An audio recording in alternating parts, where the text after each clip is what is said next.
Bueno, bienvenidos una vez más a las charlas que me gustan. Episodio 19. Esta vez tenemos a un gran amigo, ha sido mi psicólogo, el gran Antonio Angulo. ¿Cómo estás, Antonio? Gracias, Claudio. Gracias por la presentación.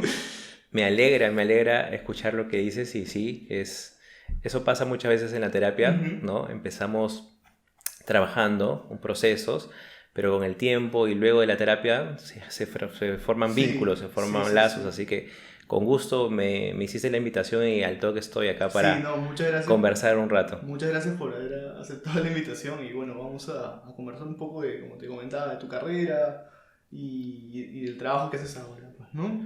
Perfecto. Cuéntame un poco, ¿cuándo empiezas a estudiar psicología tú? ¿Y dónde lo haces?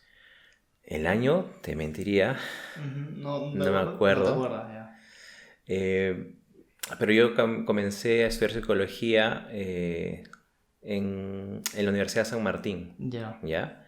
Yo al comienzo, esta historia siempre la cuento así porque mi papá es médico Ujú. y soy el último de 5 hermanos y ninguno fue médico. Entonces en mí estaban puestas las últimas Ujú. esperanzas de mi Ah, papá ya. para ser médico. Pero obviamente, o sea, yo postulé, me gustaba, muchas veces yo de La pequeño iba al medicina. hospital, medicina Ah, sí. mira. Postulé, ingresé, yo de pequeño muchas veces iba al hospital y Ajá. me gustaba. Pero hay una cosa que cuando tú escoges tu carrera también tienes que ver no solamente lo que te gusta, sino también cómo es tu personalidad, cómo eres tú. Ujú. Y ya a mí desde esa época de fines de secundaria a mí me gustaba mucho leer, me Ujú. gustaba mucho entender algunas cosas del comportamiento, de las emociones, de las familias. Entonces yo realmente me incliné hacia la psicología por eso, ¿no? Porque tenía mucha curiosidad de saber qué es la psicología. Y en mis épocas, hace 15 años o un poco más, lo que hay ahorita de psicología en redes, etcétera, no existía, Ujú. no había. Yo tenía referencia de psicología por unos libros que veía en la biblioteca de mi Ujú. casa. Tengo un hermano mayor, psicólogo. Entonces esa era mi mayor referencia. Y a partir de eso dije, bueno, esto es lo mío, me gusta. Ujú. Entonces ingresé a la universidad y eso fue como fueron mis inicios, ¿no? En escoger la carrera. Ujú. Qué interesante, Anthony. Entonces estudiaste en la Universidad de San Martín, me dices. Sí, yo estoy en la Universidad San Martín. Justo cuando yo estudié se cambiaron de sede porque Ujú. antes estaban en un lugar muy pequeñito. Llegué a ir por la Avenida Brasil, creo. Ujú. Y justo en mi promoción, donde yo empecé a estudiar, se mudaron a un nuevo local que ahora que está acá por Tomás Marzano, Ya. muy grande, muy moderno. Así que ya, empecé ahí a estudiar. Ujú. Y me dices y, a ver, si tu papá tenía esa expectativa de que tal vez tú fueras médico, ¿fue tal vez muy fuerte el hecho de que luego empezaras a estudiar psicología para él o para tu familia en general? Felizmente, no. Sé que pasan muchas veces Ujú. esos casos, ¿no? Los papás a veces tienen expectativas o inclusive quieren dirigir la carrera y carreras poco convencionales, no sé, como psicología, música, artes, cosas, Sí. ¿no? Cosas que no Ajá. suelen ser muy convencionales para esas épocas, se pueden tomar, ¿no? Con cierta preocupación para los papás. Pero en mi caso, felizmente no hubo no hubo esa preocupación, más bien sí hubo bastante apoyo y eso a mí me sirvió para entrar a la universidad con bastantes ganas. Ujú. Porque yo cuando entré a la universidad, no solamente era el estudiar, sino ya me proyectaba qué iba a hacer. Ujú. Yo desde que estaba en primeros ciclos, yo sabía que quería ser terapeuta. Ya. Porque es bueno que lo sepa la gente que ser psicólogo es estudiar 5 años y sales como licenciado en psicología. Ujú. Pero ser terapeuta es como una especialización, Ya. ¿no? Es un estudio extra que se tiene que hacer para ver pacientes, personas en consulta y Ujú. manejar temas más complejos, familiares, personales, de pareja, etcétera, ¿no? Entonces yo desde el comienzo sabía que quería apuntar a eso y lo que implica también ser terapeuta, que es cambiar tu estilo de vida, ¿no? Porque no es que vayas a una oficina, no es que vayas a una institución, lo podrías hacer, pero básicamente el terapeuta trabaja solo, trabaja en su consultorio, trabaja en una clínica, pero hay otro tipo de horarios, de rutinas. Entonces a mí eso me llamaba mucho la atención. Ujú.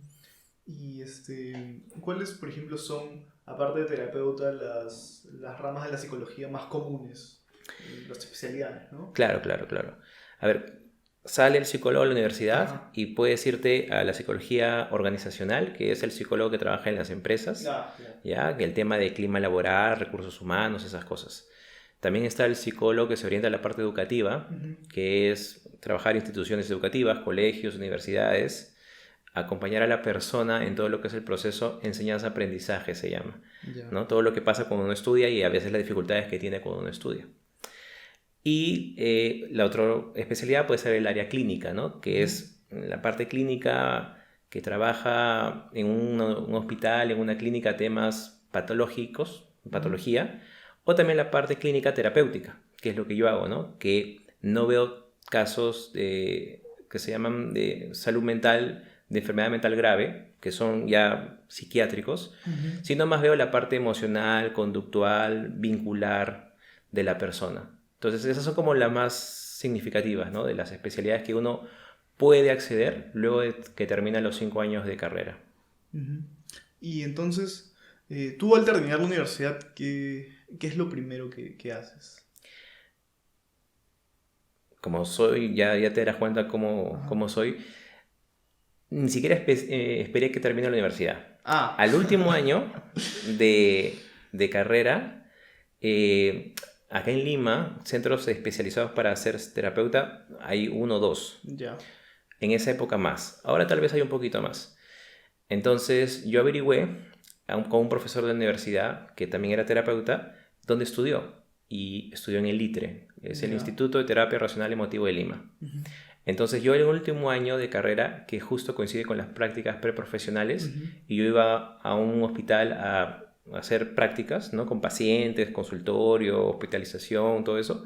Yo dije, me pongo a estudiar para ser terapeuta y tengo campo clínico, tengo Ujú. pacientes para practicar en ese momento. Entonces yo hice eso.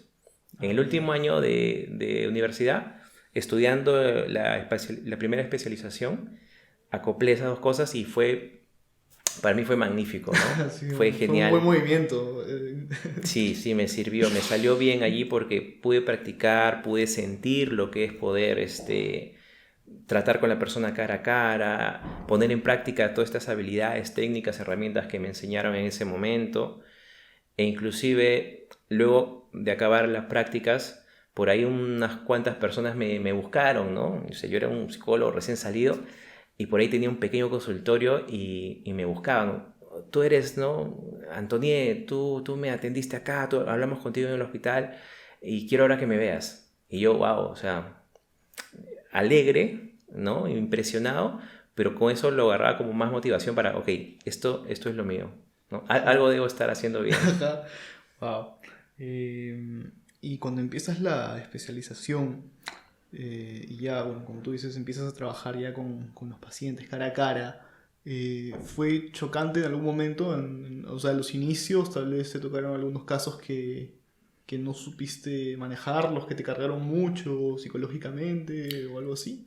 La verdad es que sí, siempre hay casos que nos chocan porque somos personas finalmente. Entonces, como personas, yo recuerdo que los primeros casos que me movieron fue personas adultas, mujeres que habían pasado alguna situación de abuso, de maltrato en casa, en sus familias, y, y eso tú no escuchas. Bueno, en la conversación cotidiana son temas que no se hablan, solamente generalmente se hablan en un consultorio. Entonces, cuando empezaba, me tocaban varios casos así, y sí, pues me movían cosas, y cuando digo me movían es que los terapeutas que nos estamos formando, que nos formamos, tenemos que generar una sensibilidad especial, ¿no? Tratar de empatizar con el dolor, con lo que la persona está viviendo en ese momento, pero al mismo tiempo mantener la calma, mantener el equilibrio, saber cómo acompañar eso. Entonces eso fue algo que se fue desarrollando con estos primeros casos que me tocaron y una vez más, ¿no? Mayor motivación para qué tengo que aprender, qué tengo que estudiar, qué tengo que saber para acompañar mejor estas situaciones. Así Ujú. más o menos fue. Claro, y por ejemplo, bueno, con mis amigos a veces nos hemos preguntado, o con mi tía que es psicóloga, ¿no? Creo que la conoces. Saludos para Sí, sí. Gloria. Justo hablé hoy día con ella y te mando saludos. Así que Igual para ahí, ella. aprovecho para decirlo. A ver, claro, ¿qué hace un psicólogo cuando tiene estos casos? Tal vez tiene bastantes casos fuertes y, bueno, dependiendo de cada persona, uno puede cargarse de distintas maneras, pues, ¿no? Claro. ¿Qué haces tú, por ejemplo, para drenar esas cosas? Eso es una muy buena pregunta y siempre me la hacen, ¿no? ¿Cómo puedes ver tantas cosas? ¿Qué Ujú, haces? ¿Te sientes mal? La verdad es que los psicólogos, los terapeutas tenemos que formarnos para saber manejar eso. ujú, Es decir, en la consulta, o por ejemplo, estamos entre amigos y nos vamos a contar algo, y claro, en ese rol, en esa posición de amigos, sí vamos a sentir y sí vamos a preocuparnos, pero en el rol del terapeuta es distinto, porque el rol del terapeuta, como te digo, tiene que saber empatizar, pero sin sobreinvolucrarte. O sea, me preocupas, te escucho, pero tengo que acompañarte a vivir esta emoción, lo vamos a hacer juntos, vamos a tratar de encontrar una idea que te ayude. Entonces, cuando yo me pongo en esa posición, o sea, lo que más me importa en ese momento es la persona. ujú. Mis emociones están como que en un segundo plano, Ya, interesante eso. sino me importa más cómo te estás sintiendo tú y qué necesitas en ese momento. Eso es en la sesión.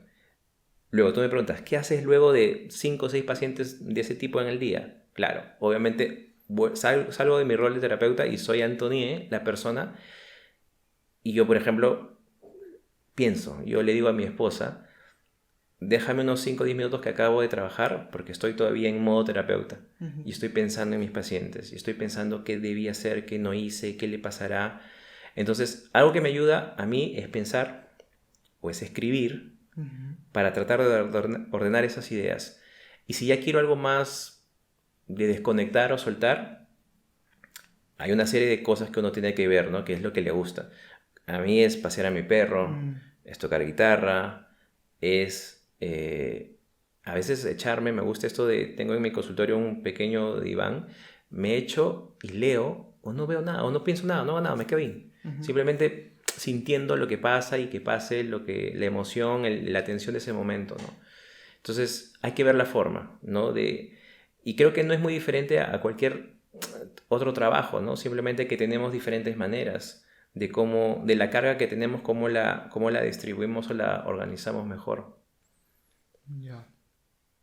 Claro, no, o sea, yo, por ejemplo, a veces o sea, componiendo, cosas así, con tareas, uno se carga y no me imagino claro, con casos ya Claro, reales, ¿no? De personas con las que tal vez ya conoces, tienes, no sé si algún vínculo, pero vas conociendo y sí, las claro. cosas te chocan, pues, ¿no? Y me pareció interesante lo que decías antes de volver a tu vida cotidiana, después de varias sesiones de terapia, te tomas unos minutos. eh, ¿Cómo es este cambio como que sacar el chip de terapeuta y volver a tu rol de persona de Claro. casa, ¿no? O Ajá. sea, como esposo, como padre. Este, ¿Cuáles crees que son, pues, las ventajas de ser psicólogo y afrontar el hecho de tener una familia, por ejemplo, ¿no? Ujú. Uno obviamente es el conocimiento, ¿no? La información que puedo tener sobre cómo me estoy sintiendo. Y lo podemos poner eso como una habilidad en general de las personas. Y eso es lo que mucho trabajo yo en terapia, que es aprender a sentir. O sea, uno puede escuchar, aprender a sentir, ¿qué es eso? ¿No? Si sentimos cólera, alegría, pero aprender a sentir es, ok, podemos sentir alegría, cólera, pero ¿qué hacemos con esa emoción luego? La botamos, la expresamos, nos la guardamos.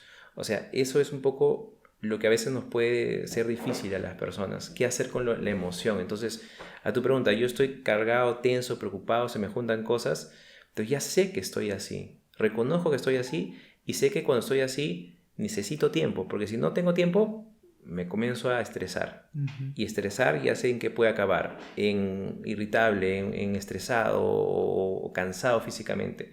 Entonces, el hecho de yo saber cómo soy, cómo siento, cómo responde mi cuerpo, me ayuda a ver, ya, entonces, ¿qué necesito? Necesito un abrazo de mi esposa, necesito jugar con mi perro, necesito estar solo. Y una vez que tengo claro qué necesito, lo pongo en práctica. Tengo como un botiquín de emergencia. Yo le digo esto a mis pacientes. Tenemos que tener un botiquín de emergencias emocional para saber qué hacer cuando algo nos duele, cuando algo sentimos. Entonces, es practicar eso. Es tener información sobre cómo sientes, qué necesitas y a partir de eso ponerlo en práctica y ver qué te funciona.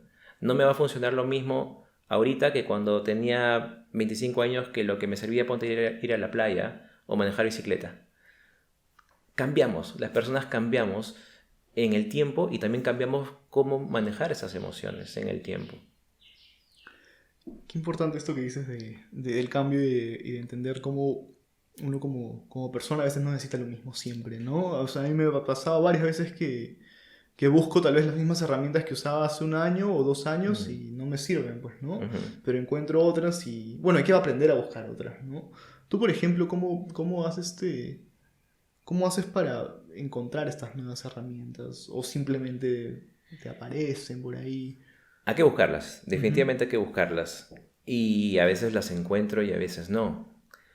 A ver, cuando las encuentro, porque busco, entonces es como,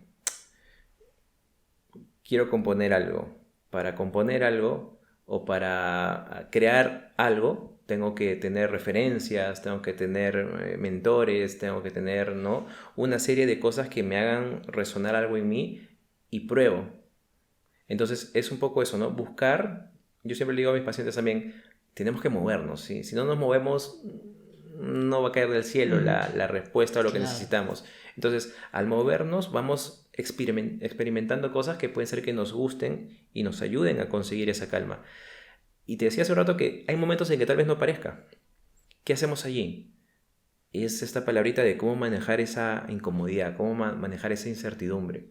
Porque hay momentos, a ver, trabajo, la familia, los problemas de pareja, la novia, el novio, ¿qué hacemos? O sea, no podemos encontrar calma en ese momento, va a ser más difícil. Entonces es cómo manejar en ese momento la incomodidad, cómo permitirnos, sí, estoy triste, sí, estoy estresado. ¿Y qué necesitas? Tal vez dejar que pase, tal vez sentir simplemente compasión contigo mismo. Tal vez saber de que eso es un momento y luego va a pasar y pasar otro día y tendrás otras formas de manejar eso. O sea, no...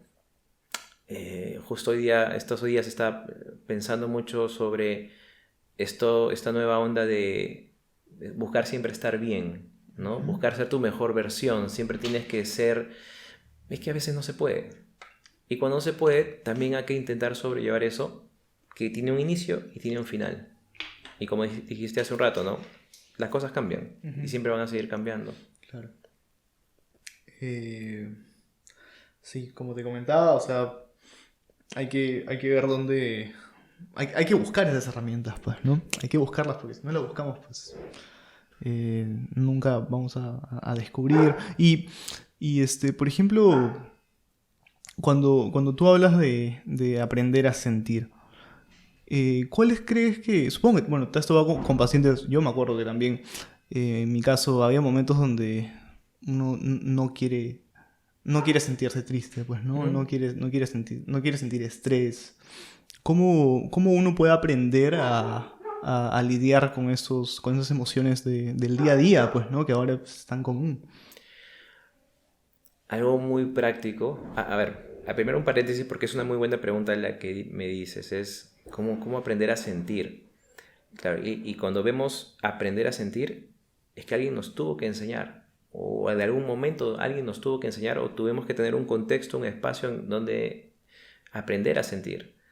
Entonces ahí sí, pues estamos hablando un poco de, ¿no?, nuestro pasado, nuestra niñez, nuestra familia.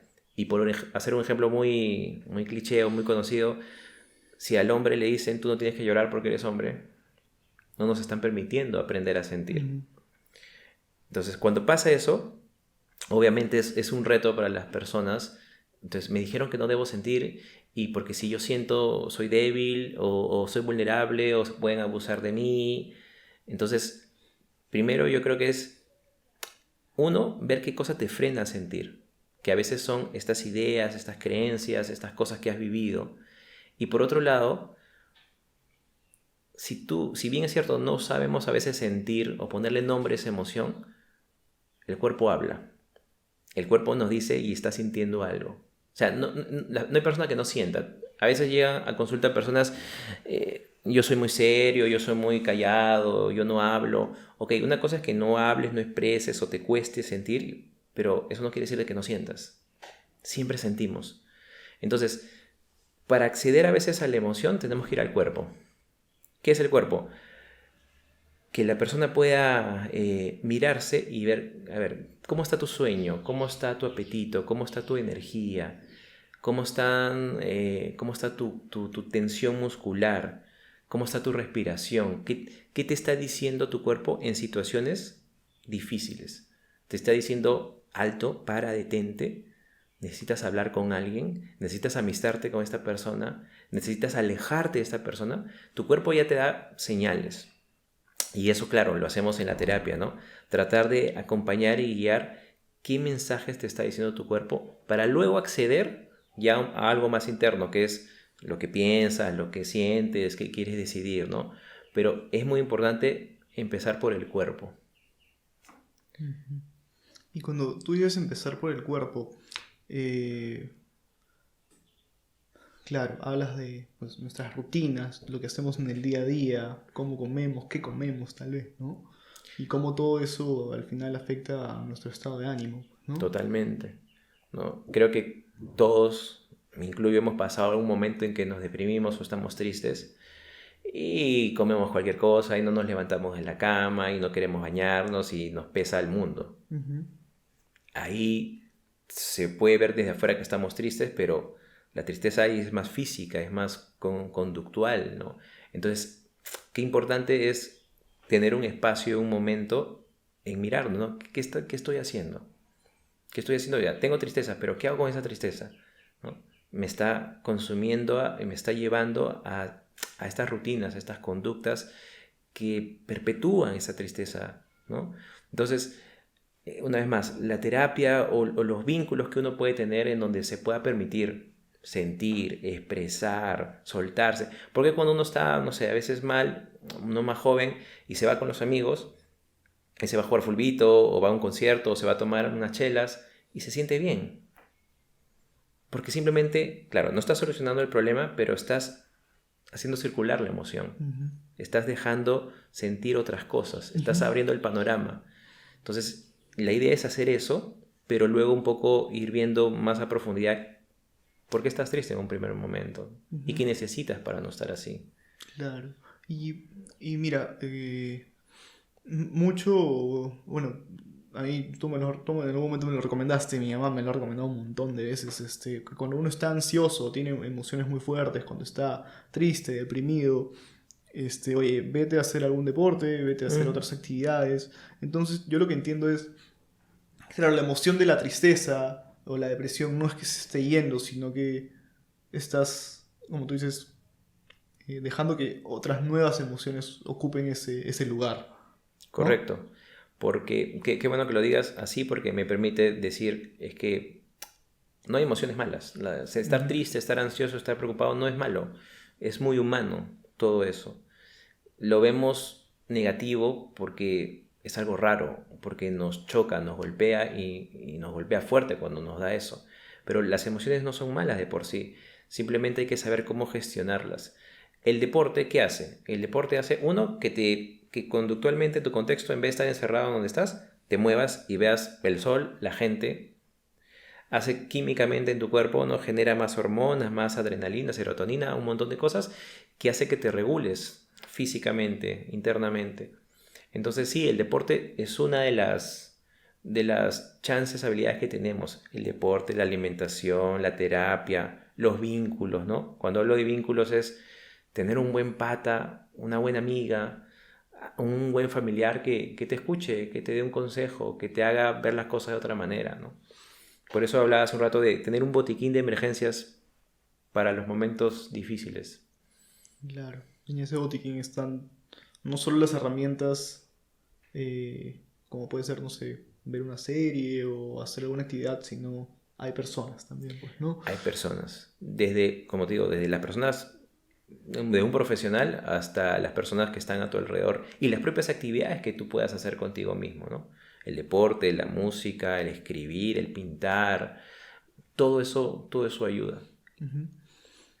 Y a veces para uno, por ejemplo, en mi caso, yo por muchos años, con mis amigos del colegio, los más cercanos, bueno, yo los conozco años, ¿no? Al menos 15 años o por ahí. Y yo recién he notado que desde el año pasado me siento muy cómodo con ellos y puedo ya hacerles bromas tal vez más fuertes o ya que no solo, no sé, si me jodían a mí, ahora yo también lo jodo y como Se que la devuelves. claro, claro. Entonces, como que ahora ya me siento más en confianza para eso, ¿no? Pero yo, por ejemplo, pongo mi caso y digo, me ha costado más de 10 años en elaborar una relación así con estas personas que son muy cercanas a mí. Eh, yo sé que cuando conozca más personas no va a ser lo mismo, ¿no? Pero por ejemplo, ¿cómo puede uno tal vez perder esa vergüenza, esos miedos de ser como es con la gente Mm, que es más cercana, ¿no? Con la familia a veces, ¿no? A veces claro, uno esconde su verdadero ser de sus padres o de la familia más cercana y busca a otras personas, pues, ¿no? correcto.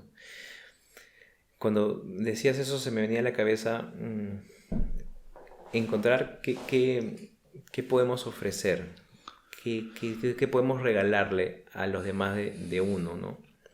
Y es un poco lo que decía hace un rato de qué importante es conocernos, conocer qué podemos ofrecer, conocer qué tenemos miedo, cómo es nuestra vergüenza, qué tal vez estamos sobrepensando de hacer ese acercamiento, ¿no? Tú me dices, son amigos de años y tú ahorita te estás permitiendo mostrarte. Entonces, qué bacán es eso porque probablemente estás más conectado contigo. O sea, yo, Claudio, tengo estas características, tengo estas habilidades, tengo estos sentimientos hacia estas personas, entonces se las voy a dar. Me voy a arriesgar incluso un poquito. A Ujú. que tal vez no me salga tan bien o a que no se tome bien, pero me conozco, sé lo que tengo y me arriesgo. Y subrayo la palabra arriesgarse porque finalmente es eso, ¿no? Ujú. En lo que nosotros podemos ofrecer a los demás, ¿nos corresponden o no nos corresponden? ¿Nos liga o no nos liga? Y una vez más hay que saber cómo sobrellevar eso. Pero la idea principal es, todos tenemos algo para ofrecer. Mientras tú estés bien claro de eso que quieres ofrecer y qué beneficio te va a dar a ti y al vínculo a ellos, es como que todos salimos ganando, ¿no? Ahora nos reímos más, ahora hacemos más planes, ahora formamos un verdadero vínculo. Entonces es eso, ¿no? Todos, ¿qué podemos ofrecer cuando nos relacionamos con alguien? Nuestra gratitud, nuestra chacota, nuestra Claro. broma, nuestra lealtad. Ujú. Y cómo uno puede buscar qué puedo ofrecer, porque a veces yo también he estado en situaciones y conozco, he visto casos de personas que dicen, pucha, creo que yo no tengo nada para ofrecer a mis Mm, amigos, ¿no? O a mi familia. sí, Entonces, cuando uno está en esa situación es un poco triste, ¿no? Yo considero que, ¿no? Que todas las personas igual tenemos algo que ofrecer, pero ¿cómo podemos encontrar eso? O sea, nuestras cualidades, ¿no? eh, esa frase, ¿no? No tengo nada que ofrecer. Ahí entramos con algo que también se escucha mucho en la terapia, que es esta sensación de insuficiente, de ser, soy insuficiente, ¿no? No es suficiente lo que hago. Y es bien interesante eso porque ¿quién nos dice que es suficiente, no? ¿Cuál es la norma, la regla de qué es suficiente? Entonces, ¿por qué lo menciono así? Porque es una regla, es una idea, ¿no? Tengo que cumplir ciertos parámetros o ciertas cosas y es una idea que nos han inventado, nos hemos inventado. ¿De dónde viene eso? Una vez más, de cómo hemos aprendido a abrirnos, de cómo hemos aprendido a vincularnos. Si, por ejemplo, en casa hemos tenido alguien que es muy mudo, alguien que no expresa, o si el hecho de expresarnos ha sido censurado, ha sido frenado, probablemente nos va a costar soltarnos y mostrarnos. Entonces es importante ver ¿Cuál es el bloqueo? ¿Cuál es lo que te frena a mostrar eso que tú sabes que tienes, pero no lo miras, pero no lo conectas? ¿Cómo podemos llevar eso? ¿Cómo podemos desatar eso? Una vez más, nuevas experiencias, moverte. A veces cambiarte de colegio, cambiarte de país, cambiar de trabajo, estudiar algo nuevo, meterte en un nuevo trabajo, conocer a otras personas, obviamente hacer terapia, son cambios de contexto que te hacen ver las cosas de una manera diferente. Yo pensaba que no tenía nada para ofrecer, pero él sí ve que os puedo ofrecer esto, ¿no? O esto, así como yo soy, es muy valioso para esta otra persona. Ujú. Entonces ahí comienzan a haber nuevas conexiones sobre cómo te ves a ti mismo. Una vez más, hay que movernos para encontrar eso. Pero sí, es difícil y es triste. Y esto se puede ver, yo lo veo en personas de 30, 40 años con grandes cargos en empresas y siguen creyéndose insuficientes. Porque, como repito, no tiene tanto que ver con lo que haces o entregas, sino es cómo te sientes contigo mismo. Lo que te permites sentir y dar hacia otra persona. Y una vez que desbloqueas eso, como decías hace un rato, sale tu verdadera esencia, sale tal cual tú eres. Ujú. Sí. Mira, pasando a otro tema, hace un rato mencionabas, no me acuerdo ahorita cómo fue exactamente, pero dijiste que a veces, claro, hay personas que necesitamos en nuestras vidas, o hay personas que necesitamos alejar por un tiempo, ¿no? Que después tal vez se pueda retomar la amistad o el vínculo con esta persona. Eh, este caso de yo siento que me tengo que alejar de una persona, ¿cómo uno se da cuenta de que tal vez una persona le está consumiendo más de lo que... O sea, consumiendo de manera negativa, pues, ¿no? Mm, Porque en cada relación, ya sea amical, amoroso, familiar, bueno, al final uno da la energía a la otra persona porque, pues, es ida y vuelta. ajá, es ida y vuelta, ¿no? Pero, ¿cómo uno se puede dar cuenta de, pucha, esto, como que ya no está haciendo ida y vuelta, ¿no? Mm, Yo te estoy dando algo y tú tal vez intentas darme algo, pero no está funcionando, ¿no? ujú.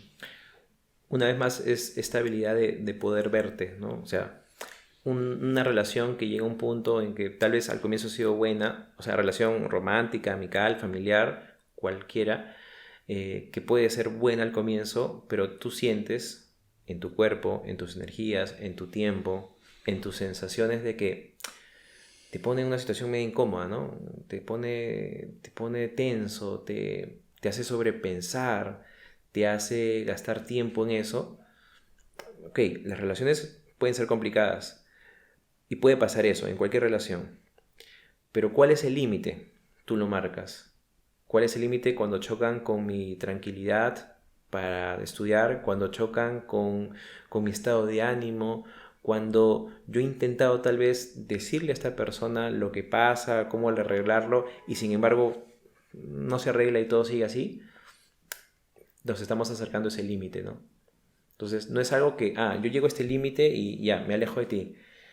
Porque si no, bien rápido nos soltaríamos de los vínculos, ¿no? Bien rápido se terminarían las amistades y las relaciones. No, es ir una vez más probando, es ir conociendo cuál es tu propio límite. Y cuando llegues a sentir incomodidad, fastidio, te acerques a la otra persona y puedas hablarlo, puedas poner límites, puedas llegar a un acuerdo. Y si no es, y si no funciona, ya pues no, estás quemando todos tus cartuchos y ya te está dando una señal la relación o tu propio sentir. Y ahí entra otro proceso que es, ¿y ahora cómo me alejo, no? Ujú. Claro. Porque a veces pensamos que alejarse es malo, o vamos a perder mucho, o nos da miedo, O vamos a hacer daño, ¿no? o vamos a hacer daño, exacto. Entonces ahí entra otro proceso que es cómo me alejo. He leído por ahí hace tiempo, ¿no? Una gran habilidad que tenemos que tener las personas es saber llegar y saber irnos. Saber soltar, saber quedarnos. Todo el tiempo pasa eso. Si nos ponemos a pensar, todo el tiempo pasa eso. En el nido, en el colegio, en la universidad, todo el tiempo estamos soltando y dejando personas. Y también personas nos sueltan y nos dejan. Es cierto que vamos a tener siempre nuestra burbuja, ¿no? Nuestro círculo. Pero qué importante es desarrollar esa habilidad de saber cómo soltar, cuándo soltar y cómo seguir luego de ese, de ese adiós. Eso. Sí, a ver, sí, yo por ejemplo creo que para mí ha sido muy complicado, y lo hemos hablado en las sesiones, ¿no? El cambio, ¿no? El cambio en la dinámica, en mi dinámica de vida, pues, ¿no? O sea, soltar una amistad no es fácil, o tratar de reconciliar, no reconciliarme, sino como que tener una mejor relación con algún familiar no es sencillo, pues, ¿no? Y ya esto del miedo al cambio, a veces a uno no solo le pasa con las relaciones, ¿no? Sino que con el entorno, por ejemplo, con mi casa, ¿no? Por ejemplo, mudarme a otro sitio o mudarme a estudiar al extranjero. ¿Cómo uno puede afrontar este miedo al cambio? Hace un rato hablábamos, ¿no? De que hay constantes que se van a repetir, que es las personas vamos a sentir mucha incomodidad durante mucho tiempo y durante muchas cosas y también mucha incertidumbre, ¿no? Entonces, el cambio está asociado a la incertidumbre. Todo cambio, mudanza, familia, vínculos, relaciones, no va a generar incertidumbre, no va a generar miedo porque es algo nuevo. ¿Hay alguna forma de prepararse ante eso? Sí y no.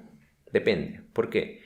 Porque en el cambio no sabemos qué va a pasar realmente. Y es como que hay que aceptar esa incertidumbre de que no nos va a gustar el barrio, las nuevas personas no nos van a caer bien o tal vez esto que escogí para estudiar no era lo mío y quiero otra cosa. O sea, puede pasar eso. Es tener la suficiente flexibilidad de que puede acercarnos, que puede pasar eso. ¿Y eso en qué nos ayuda? A estar preparados y que cuando pase realmente algún cambio negativo no se sobredimensione tanto, no sea tan chocante, porque está dentro de una de nuestras posibilidades. Nos preparamos. Por ejemplo, cuando uno es papá, nos dicen que a los niños tenemos que anticiparles a las cosas.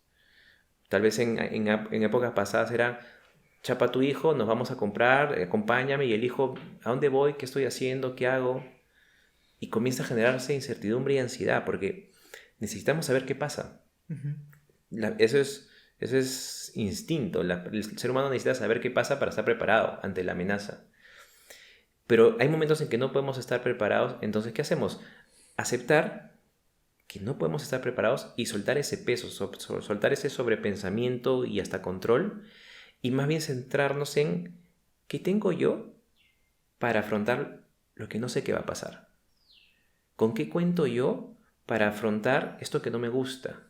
¿Con quiénes cuento? ¿A quién puedo pedir ayuda? ¿Cómo puedo aprender esto que no sé? Es como que volver a ti. Y eso también vuelve un poco la idea del botiquín, ¿no? O de las herramientas que tenemos guardadas nosotros para sentirnos bien, ¿no? Exacto. Es volver a ti, es ver ese botiquín de emergencias que tienes, de todas las habilidades que has ido juntando a lo largo de tu vida. Con tus papás, sin tus papás, con rompimientos y rupturas, con fracasos y éxitos, con todo. Con todo eso tú vas armando lo que te va a preparar para ese momento de incertidumbre que tú tengas. Es como tener un cable a tierra, que eres tú. Y ahí hay un tema interesante porque muchas veces ese cable a tierra lo depositamos algo de afuera, ¿no? Una pareja, un trabajo, algo de afuera. Que si bien es cierto, nos ayuda, es bueno, pero yo creo que no tendría que ser lo primordial, sino más bien este grado de conocerte y ver qué habilidades has juntado a lo largo de tu vida para afrontar a lo que va a venir, porque va a sonar alarmista, pero nada es seguro, nada es seguro. Entonces, qué importante es prepararnos a saber cómo responder a lo que yo sí tengo control. Tú mencionabas ahorita de irte a estudiar a otro país y yo me he visto muchos jóvenes en mi consulta que se van a otro país y claro, les cuesta. Porque, a ver, primero la realidad. Es difícil dejar tu país, tus estudios, tus costumbres, tu familia. Acercarte a gente o cultura que tal vez es completamente diferente. A que te vaya mal y no sepas qué hacer. Entonces, primero es eso, ¿no? Aceptar de que, mira, a esto me estoy metiendo, este es el reto. Y tal vez eso, ¿no? En vez de verlo como una amenaza, La incertidumbre, verlo como, es un reto la incertidumbre.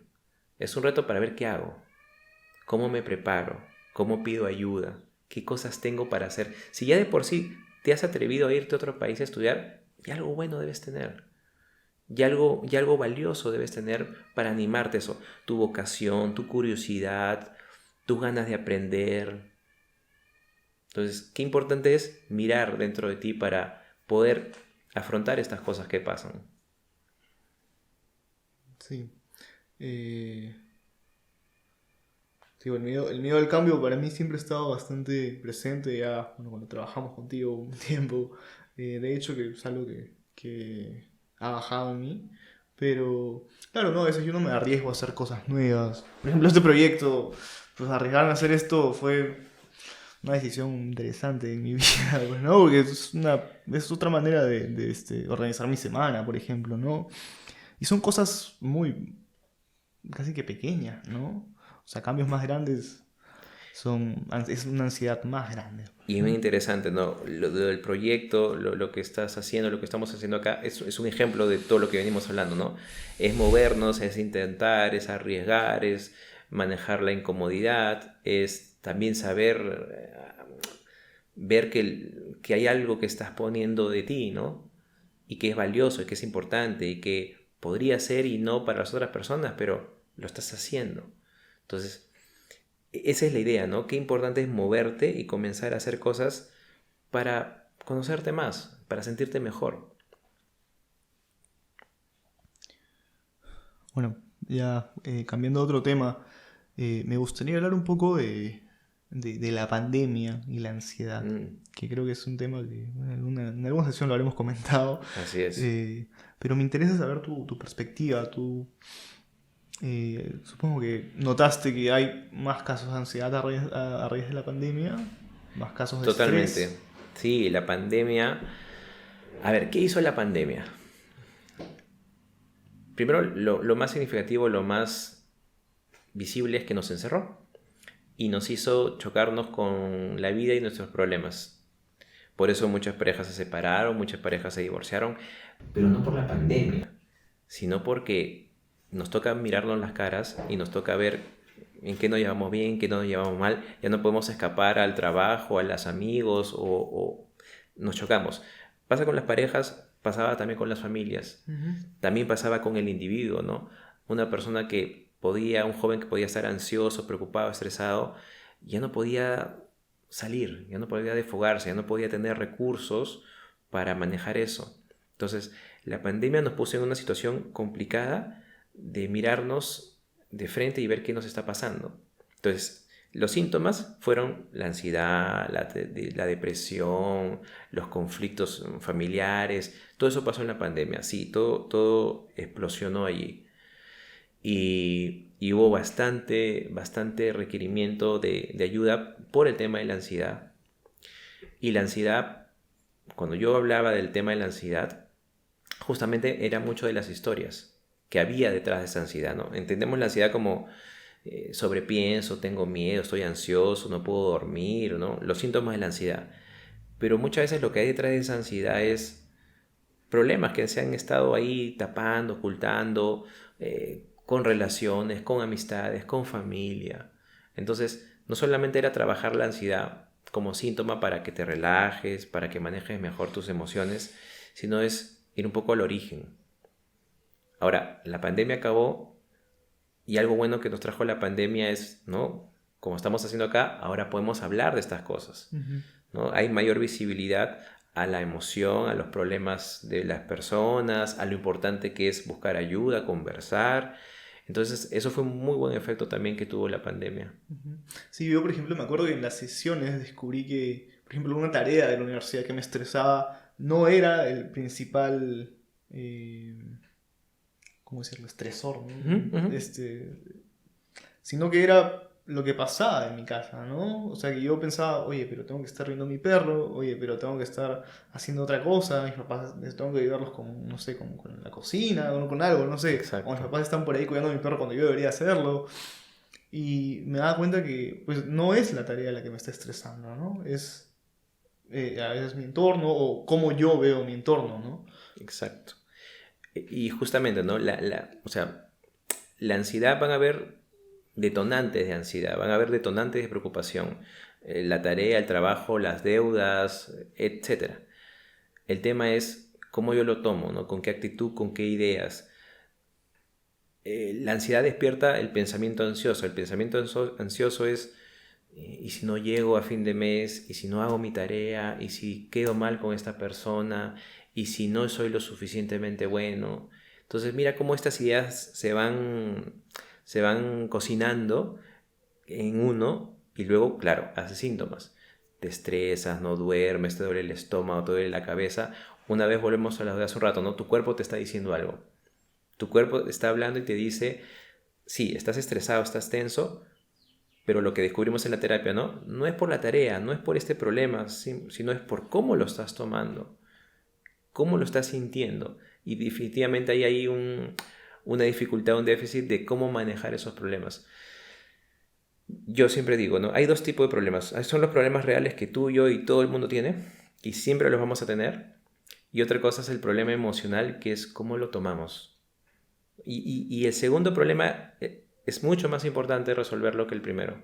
Porque el primero muchas veces no está en nuestro control, muchas veces va a pasar solito, o muchas veces va a seguir ahí, pero no va a hacer nada.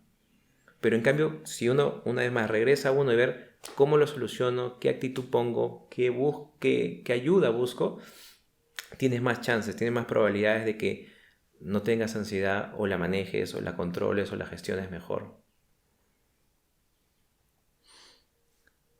Sí, a ver.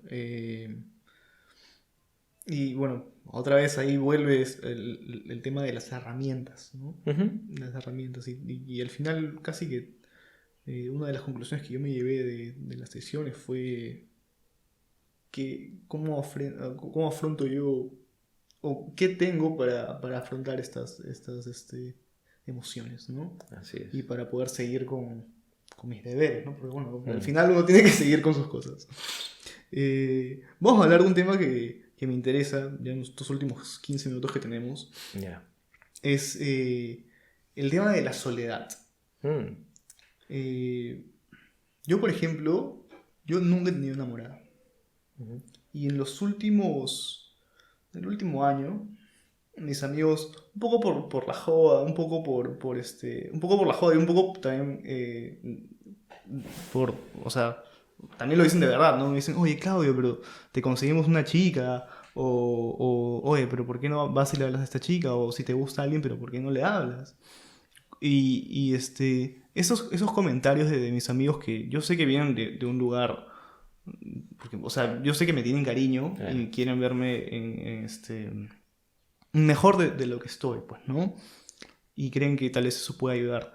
O sea, yo no lo tomo mal, pero esos comentarios, por ejemplo, a mí me han hecho como que sentir nuevas cosas y sentir a veces que estoy solo, ¿no? Mm. A pesar de que tengo tantos amigos o de que tengo a mis padres acá en mi casa, ¿no? Bueno, tal vez ya hablo de mí, ¿no? ¿Cómo yo puedo afrontar eso? ¿Cómo uno puede afrontar eso? La soledad. Ajá. Porque yo, o sea, yo no estoy solo, pues, ¿no? O sea, yo tengo muchas personas con las que puedo contar. Y yo siempre he sido muy consciente de eso. Eh, pero tal vez no es lo mismo, tal vez con una pareja es otra cosa, es otro tipo de vínculo, pues, ¿no? Es un buen tema porque la soledad, desde mi punto de vista, primero que es una situación, es una experiencia, pero también es una construcción mental. Me explico. Podemos estar rodeados de gente, de amigos y nos podemos sentir solos. Podemos estar solos haciendo una actividad y podemos sentirnos muy tranquilos y contentos. O sea, el concepto, la idea de soledad viene de tu aprendizaje sobre lo que es la soledad, sobre cómo tú te has relacionado con la soledad. Yo, por ejemplo, y mi esposa cuando escucha esto me va a gritar, pero yo disfruto estar solo, Uh-huh. pero también disfruto estar con ella o disfruto estar con otras personas. Uh-huh. Pero disfruto la soledad. ¿Por qué? Primero porque no le tengo miedo. Uh-huh. Sé que es un momento, sé que es algo que yo elijo ese tipo de soledad, la soledad que tú escoges, que tú construyes y que tú la adornas. Porque podemos estar solo en el estudio y mirando las cosas que nos gustan y que tenemos. Podemos estar solos paseando tu perro y estás viviendo ese momento en soledad, pero para ti es rico, para ti es Sí. agradable. Por eso digo que es un constructo, es una idea. Pero tal vez para otras personas en otras situaciones la soledad abruma, da miedo. ¿Qué hemos aprendido en ese caso sobre la soledad? ¿Qué experiencias de soledad hemos tenido? Si de años menores la soledad se ha parecido en tipo los papás que trabajan mucho y no pasan tiempo conmigo, o que por ahí hay algún tema familiar y nos quedamos mucho tiempo solos, o alguna experiencia negativa sobre la soledad. Claro, la soledad se va a ver con cuidado, se va a ver con Ujú. peligro, Sí. porque aprendemos que la soledad es negativa, no porque haya pasado eso, sino porque pasamos esa soledad sin que nadie nos ayude, sin que nadie nos escuche, sin que nadie nos acompañe. Entonces, para manejar la soledad primero hay que ver cómo ves tú la soledad, cómo entiendes tú la soledad, que es algo muy personal, muy individual. Si para ti la soledad es mi contacto conmigo mismo, disfrutar, hacer lo que quiero, perfecto. Esa soledad se puede expandir en algún momento a compartirlo con alguien más, claramente. Cuando te muevas, cuando lo experimentes, cuando te guste, inclusive ahí lo vas a tener que amoldar, porque estás con una pareja, pero también vas a querer tus momentos solos, también vas a querer tener tus momentos con amigos. Ujú. Entonces, la soledad es, creo, es un terreno nuevo que tenemos que explorar, conocer e ir probando. Una vez más, no es lo mismo sentirse solo cuando uno tiene 25, 27 años, 18 años, que eres joven, que te quieres ir a las fiestas o quieres tener pareja, a lo que es la soledad cuando tienes 40, 50 años. Ujú. Va a depender mucho de cómo la estás viendo.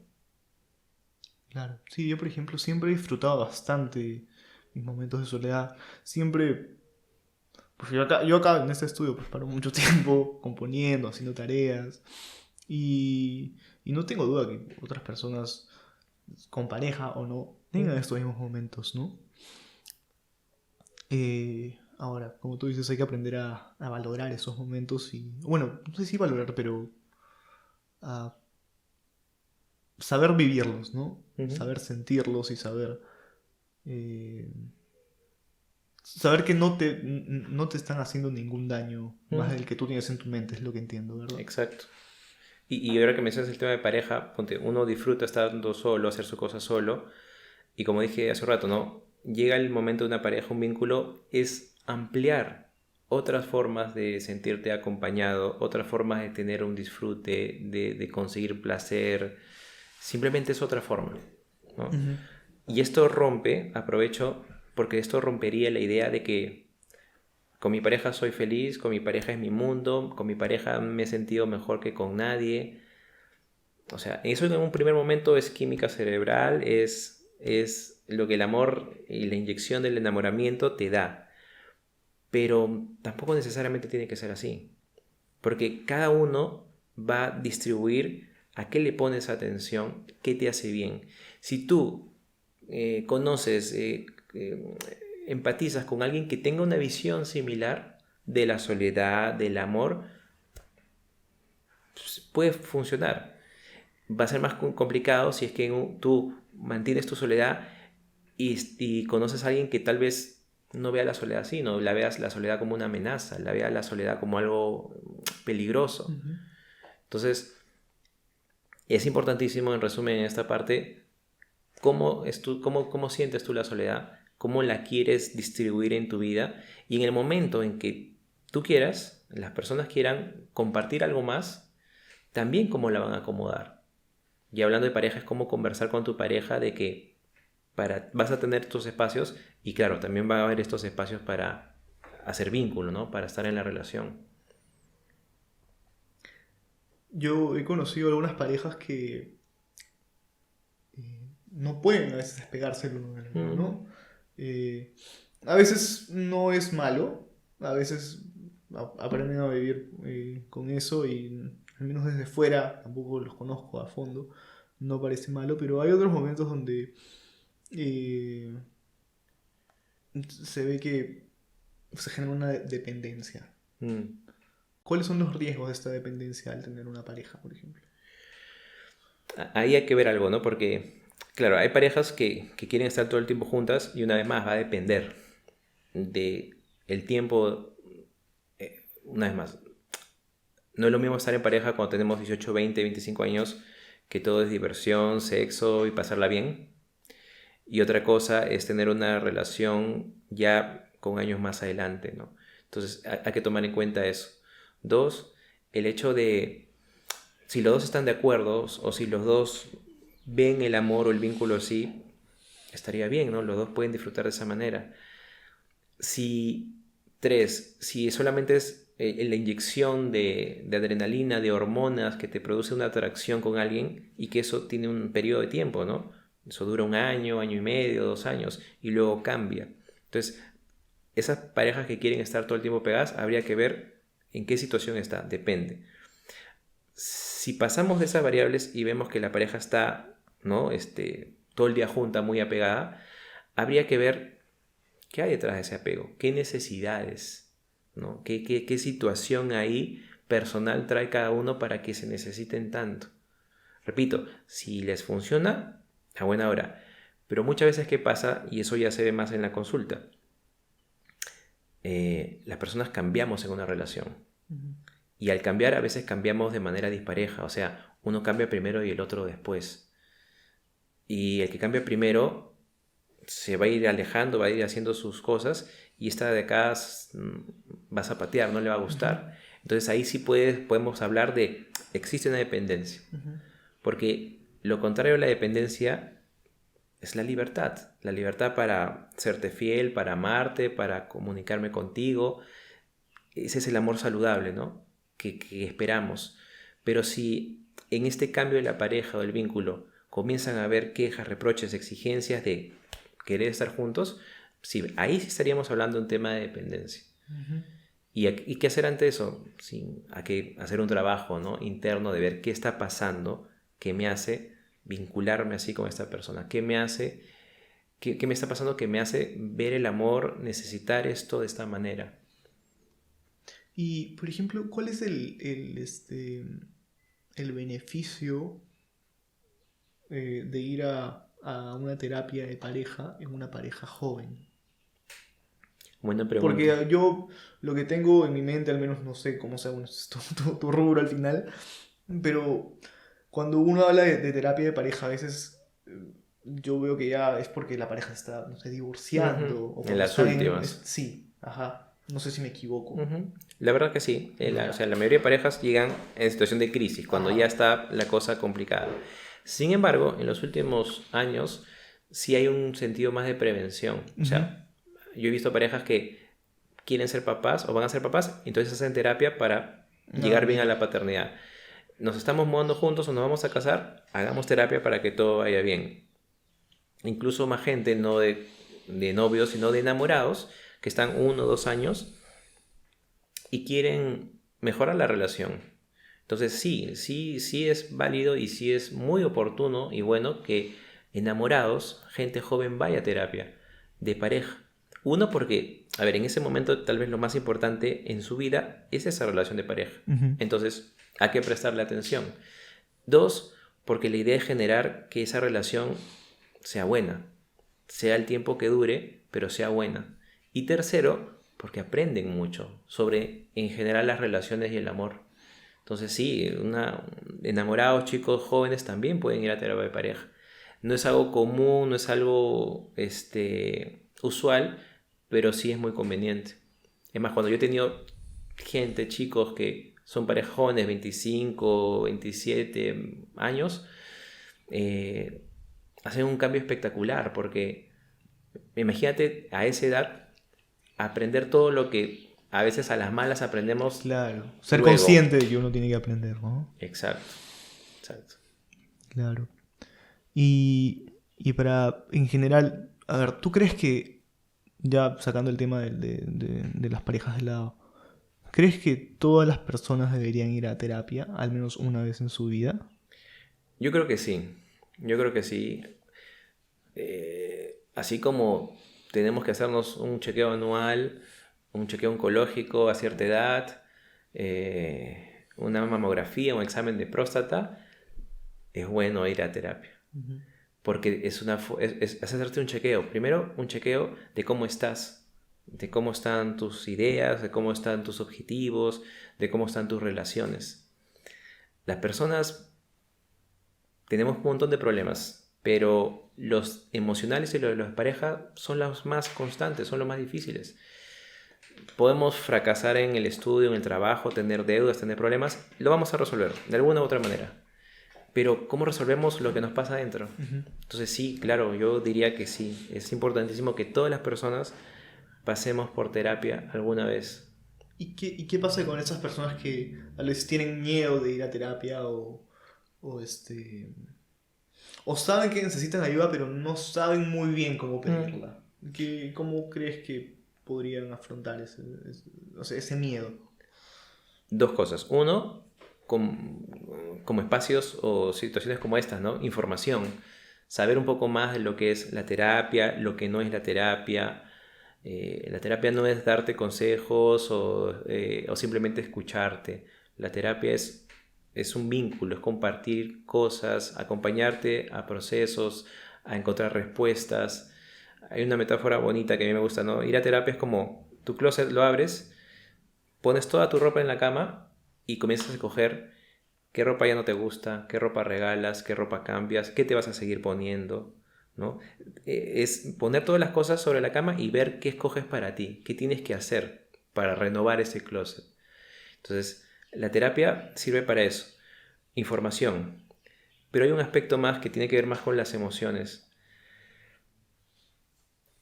Pongamos a pensar qué difícil es para alguien ir a terapia, que es generar un vínculo con un extraño al comienzo, confiar y abrirte y hacer todas tus cosas ahí. Qué difícil debe ser para una persona hacer eso cuando el motivo de ir a terapia justamente es no poder hacer eso. Ajá, eso es interesante, por ejemplo. No, o sea, si tú tienes unos temas con tus papás, con tus tíos, con tus amigos y no confías y no sabes, o sea, el terapeuta al comienzo se siente como un extraño, no confías en él. Es un tema de confianza. Entonces, ir a terapia es, una vez más, arriesgarte, tomar esta oportunidad que te das a ti mismo para, a ver, voy a confiar, voy a arriesgarme, voy a hacer esto que nunca me he atrevido a hacer, pero en una situación segura, en un espacio seguro, ¿no? Con un profesional bien formado que te acompañe para reconstruir ese vínculo. Y muchas veces pasa eso, ¿no? Hacen un buen vínculo con el terapeuta, hacen buen vínculo conmigo y esto se va reproduciendo Ujú. en sus relaciones amicales, familiares, etc. Es una forma como de reparar y sanar eso. Y ya para terminar, cuéntame un poco qué métodos usas tú, cómo trabajas tú, cómo son tus terapias. Yo llamo a mi terapia integrativa Ujú. porque si bien es cierto hay diferentes métodos o enfoques, es como diferentes géneros musicales. Hay diferentes métodos, hay diferentes géneros para hacer terapia. Yo he estudiado bastantes, aquí en Lima, en España, desde la parte individual que es la terapia cognitiva, que es la importancia que se le da a los pensamientos para afrontar los problemas. He visto terapia familiar, que es la terapia de los vínculos que suceden en las parejas, y varias cosas entre libros y más.